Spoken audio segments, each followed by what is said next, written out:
Selamat malam, saya akan membahas tentang dimensi regionalisme ASEAN yang menjadi tugas video individu regionalisme Asia Tenggara. Organisasi regional baru di Asia Tenggara hampir mengalami kematian tergesa-gesa karena eskalasi sengketa Sabah yang meledak, seperti halnya dalam kasus ASA dan Mapilindo. Klaim Filipina terhadap Sabah mengancam tahun-tahun awal pembangunan ASEAN antara April 1998 dan Desember 1999. Hubungan antara Malaysia dan Filipina semakin memburuk karena masalah ini. Meskipun Sabah sekarang dengan kuat berada di dalam Federasi Malaysia, meskipun persisian itu tertanggal pada tahun 1991. Rilis bilateral diperbarui karena laporan dalam pers Manila pada Maret 1998 bahwa pasukan Rusia sedang dilatih di Pulau Corregidor dalam persiapan untuk invasi Sabah yang akan datang. Sementara pemerintah Filipina menyangkal keterlibatannya dalam rencana semacam itu. Reaksinya terhadap apa yang disebut urusan Corregidor menunjukkan pengajaran baru atas klaimnya atas Sabah. Perselingkuhan tidak hanya menjerumuskan hubungan Manila dengan Kuala Lumpur ke dalam krisis, tetapi juga mengancam kelangsungan hidup ASEAN.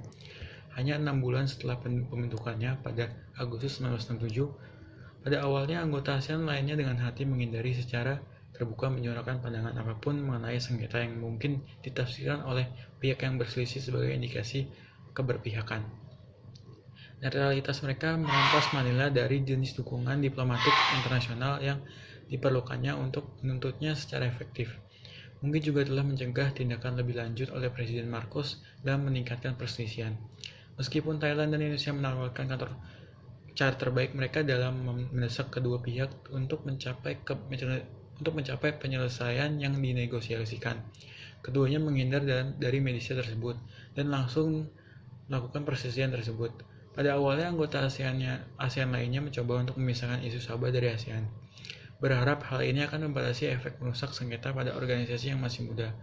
Tetapi ketika pembicaraan bilateral pada Juni 1997 antara Malaysia dan Filipina gagal, diikuti oleh terputusnya hubungan diplomatik mereka dan penolakan Malaysia untuk mengambil bagian dalam pertemuan ASEAN lebih lanjut, di mana Filipina mungkin mengangkat masalah Sabah. Hubungan antara ASEAN dan sengketa Sabah tidak lagi bisa dihindari.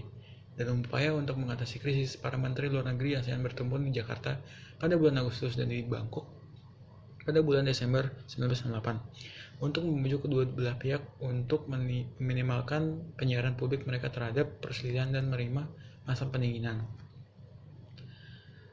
Pemerintah Thailand dan Indonesia mendesak pengakangan di kedua sisi demi ASEAN. Berbagai komite dan berdirinya ASEAN menyediakan saluran komunikasi penting antara kedua belah pihak ketika tidak ada yang lain. Pada bulan Maret 1969, Manila setuju untuk tidak mengangkat masalah Sabah pada pertemuan ASEAN di masa depan. Dengan demikian menunjukkan fleksibilitas baru dan memenuhi permintaan utama Malaysia. Itu adalah pertemuan Komite ASEAN di Indonesia pada Mei 1969 yang mempertemukan kedua negara untuk pertama kalinya dalam 8 bulan. Itu tidak termasuk pertemuan para menteri luar negeri di Desember 1998. Melunaknya pendirian Manila sebagai disebabkan oleh faktor ASEAN, karena penangguhan sebelumnya dari semua pertemuan ASEAN telah merampas Manila dari saluran utama di mana untuk mengejar klaimnya dan mengancam hubungannya dengan anggota ASEAN lainnya. Indonesia, Thailand, dan Singapura pada pertemuan para menteri luar negeri ASEAN pada bulan Desember 1999, Malaysia dan Filipina sepakat untuk melanjutkan kembali hubungan diplomatik. Dengan demikian secara efektif menempatkan masalah ini sebagai penyebab utama.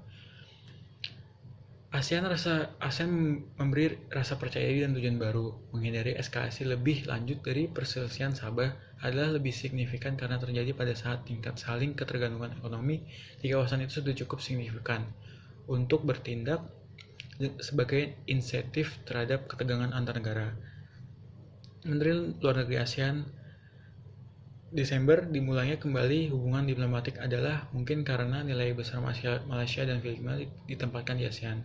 Yang pasti ASEAN tidak akan bisa menyelesaikan sengketa Sabah yang terus menghindari penyelesaian yang menentukan.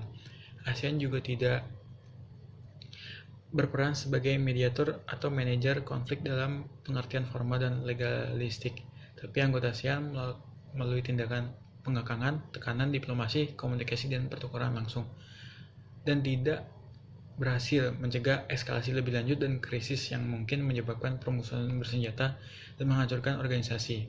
Setelah selamat dari perselisihan intramural, Atas apa ASEAN menghadapi tantangan untuk menanggapi perubahan pola persaingan kekuatan besar di kawasan ini. Terima kasih. Sekian dan terima kasih.